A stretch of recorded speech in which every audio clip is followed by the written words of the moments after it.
तो चलिए सीधे इस अल्टीमेट एग्जाम रिव्यू में चलते हैं। 1951 संविधान लागू हुए मुश्किल से 1 साल ही हुआ था और देश के सामने एक बहुत बड़ा सवाल आकर खड़ा हो गया। सवाल ये कि क्या हमारी संसद अपना कानून बनाने का काम किसी और अथॉरिटी को दे सकती है? इन री दिल्ली लॉज एक्ट 1951 ये कॉन्स्टिट्यूशन लॉ के सबसे ज़रूरी टॉपिक्स में से एक है और इस एक्सप्लेनर में हम इस केस की हर एक छोटी बड़ी डिटेल को पूरी बारीकी से कवर करने वाले हैं।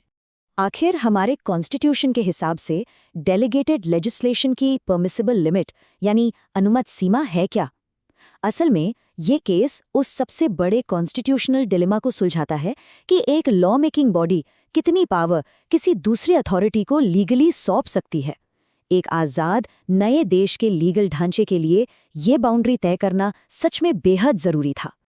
आज के इस रिव्यू सेशन का सिलेबस बिल्कुल क्लियर है।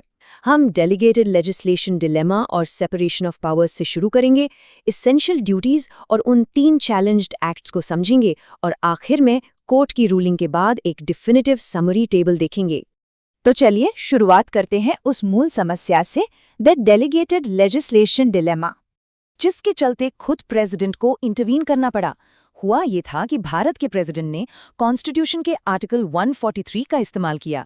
ये आर्टिकल प्रेसिडेंट को पावर देता है कि वो किसी भी अहम मुद्दे पर सुप्रीम कोर्ट की राय ले सकें। यहाँ प्रेसिडेंट ने सुप्रीम कोर्ट से कुछ स्पेसिफिक लेजिस्लेटिव एक्ट्स में डेलीगेटेड पावर्स की कॉन्स्टिट्यूशनल वैलिडिटी चेक करने को कहा। ये कोई छोटा मोटा केस नहीं था, बल्कि देश के सबसे ऊंचे पद से आई एक डायरेक्ट रेफरेंस थी। एक नए विशाल देश को चलाने के लिए कार्यपालिका को पावर्स चाहिए थी, पर संवैधानिक मर्यादा भी तो बनाए रखनी थी ना। अब आते हैं हमारे दूसरे पॉइंट पर, separation of powers compared. Court की रीजनिंग को समझने के लिए हमें इन 2 अलग अलग कॉन्स्टिट्यूशनल मॉडल्स का अंतर देखना होगा। अगर हम यूनाइटेड स्टेट्स को देखें तो वहाँ सेपरेशन ऑफ पावर्स बिल्कुल एब्सोल्यूट और रिजिड है, एकदम वाटर टाइट कंपार्टमेंट्स की तरह। लेकिन जब बात इंडिया की आती है तो अपना मॉडल काफ़ी फ्लेक्सिबल है। यहाँ लेजिस्लेचर और एग्जीक्यूटिव के बीच एक नेचुरल मिक्सचर देखने को मिलता है। कोर्ट ने ये बिल्कुल स्पष्ट किया कि इंडिया में यूएस जैसा सख्त सेपरेशन लागू नहीं होता, इसीलिए यहाँ शक्तियों का आदान प्रदान थोड़ा अलग ढंग से काम करता है। मूविंग ऑन, तीसरा हिस्सा है एब्डिकेशन एंड एसेंशियल ड्यूटीज। अब देखिए, लॉ एग्जाम्स में ऐसी लैटिन मैक्सिम्स तो आती ही हैं, है ना, जैसे कि डेलीगेटस नॉन पोटेस डेलीगेरे, जिसका मतलब है कि जिसे पहले से पावर दी गई है वो आगे किसी और को पावर पास ऑन नहीं कर सकता। लेकिन यहाँ सबसे दिलचस्प ट्विस्ट ये है कि कोर्ट ने साफ कर दिया कि हमारी पार्लियामेंट कोई एजेंट नहीं है, वो एक सॉवरेन बॉडी है। इसलिए ये स्ट्रिक्ट एजेंसी वाली मैक्सिम पार्लियामेंट पर अप्लाई नहीं होती और उसे अपने काम मैनेज करने के लिए थोड़ी आज़ादी मिलती है। पर रुकिए, आज़ादी का मतलब ये नहीं कि कुछ भी किया जा सके। यहाँ एक बहुत अहम लक्ष्मण रेखा खींची गई। पार्लियामेंट खुद को एब्डिकेट नहीं कर सकती, मतलब अपना सारा काम किसी और के मत्थे मर्द कर एक पैरेलल लेजिस्लेटिव बॉडी खड़ी नहीं कर सकती। एब्डिकेशन का सीधा सा मतलब है अपनी जिम्मेदारियों से हाथ खींच लेना, और कॉन्स्टिट्यूशन इसकी इजाज़त बिल्कुल नहीं देता।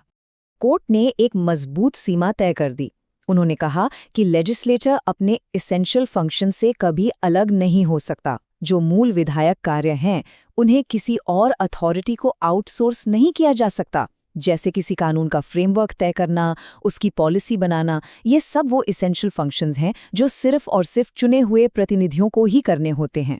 तो अब चलते हैं उन कानूनों की तरफ जिन्हें एक्चुअली चैलेंज किया गया था। 3 चैलेंज्ड लेजिस्लेटिव एक्ट्स। इस लैंडमार्क इंक्वायरी की नींव इन 3 एक्ट्स पर टिकी थी, जो एग्जाम्स के पॉइंट ऑफ व्यू से काफ़ी इंपॉर्टेंट हैं। पहला था दिल्ली लॉज एक्ट 1912 का सेक्शन 7, दूसरा Ajmer Merwara extension of laws act का सेक्शन 2 और तीसरा part C states laws act का सेक्शन 2। इन तीनों कानूनों में ही एग्जीक्यूटिव को कुछ ऐसी शक्तियां दी गई थीं जिन्होंने कॉन्स्टिट्यूशनल वैलिडिटी पर बड़े सवाल खड़े कर दिए थे। एक्ट्स तो हमने देख लिए, अब आते हैं सबसे मेन पार्ट पर, रूलिंग ऑन एक्सेसिव डेलीगेशन। यहाँ सुप्रीम कोर्ट का रवैया काफ़ी प्रैक्टिकल था। उन्होंने माना कि भाई सरकार को चलाना है तो डेलीगेशन तो ज़रूरी है। हर एक छोटी डिटेल के लिए कानून बनाना लगभग असंभव होता है, पर कोर्ट ने एक शर्त रखी, डेलीगेशन सिर्फ एक एंसिलरी यानी एक सहायक पावर है। ये कोई एब्सोल्यूट या अनलिमिटेड पावर नहीं है जिसे मनमाने ढंग से बांटा जा सके। एक सीमा के भीतर ही इसका इस्तेमाल होना चाहिए। और यहीं पर आता है इस कहानी का मेन ट्विस्ट। कोर्ट ने पहले 2 एक्ट्स को तो वैलिड माना, लेकिन उस तीसरे स्टैट्यूट यानी part C states laws act को लेकर उन्होंने कहा कि भाई लाइन क्रॉस हो गई है। इस एक्ट ने कानून की पॉलिसी को मॉडिफाई करने और कानून को रिपील करने की पावर तक डेलीगेट कर दी थी। इसे सीधे तौर पर एक्सेसिव डेलीगेशन माना गया और इनवैलिड घोषित कर दिया गया। ऐसा इसलिए क्योंकि किसी कानून को रिपील करने या उसकी मूल पॉलिसी को बदलने की पावर कभी भी डेलीगेट नहीं की जा सकती। कानून को बदलना या खत्म करना संसद का सबसे मूल काम है। अगर ये पावर किसी और को दे दी तो ये संविधान की मूल भावना के बिल्कुल खिलाफ होगा। कोई एडमिनिस्ट्रेटिव अथॉरिटी पार्लियामेंट का बनाया कानून रद्द नहीं कर सकती। ये बिल्कुल ठीक कहा कोर्ट ने। तो चलिए इस पूरे कॉम्प्लेक्स एनालिसिस को समराइज करते हैं इस एग्जाम रिव्यू समरी टेबल के साथ। ये टेबल वैलिड और इनवैलिड डेलीगेशन का फर्क एकदम क्लियर कर देती है। एक तरफ देखें तो ancillary powers, necessary practical aspects और फ्लेक्सिबल एडमिनिस्ट्रेटिव डिटेल्स को डेलीगेट करना पूरी तरह वैलिड है। शर्त सिर्फ इतनी है कि पार्लियामेंट अपना कोर कंट्रोल बनाए रखे। वहीं दूसरी तरफ एसेंशियल लेजिस्लेटिव फंक्शन सौंप देना, कानून को रिपील करने या पॉलिसी मॉडिफाई करने की शक्ति देना या फिर एक पैरेलल बॉडी ही खड़ी कर देना, ये सब कंप्लीटली इनवैलिड और एक्सेसिव डेलीगेशन के दायरे में आता है। ये चीट शीट आने वाले एग्जाम्स के लिए एकदम परफेक्ट है। इस एक्सप्लेनर को एक सोचने पर मजबूर कर देने वाले सवाल पर ख़त्म करते हैं। आज के इस बेहद कॉम्प्लेक्स एडमिनिस्ट्रेटिव दौर में जहां गवर्नमेंट एजेंसीज लगातार विशाल होती जा रही हैं, वहां क्या 1951 की ये सख्त कॉन्स्टिट्यूशनल बाउंड्रीज वाकई प्रैक्टिकल हैं?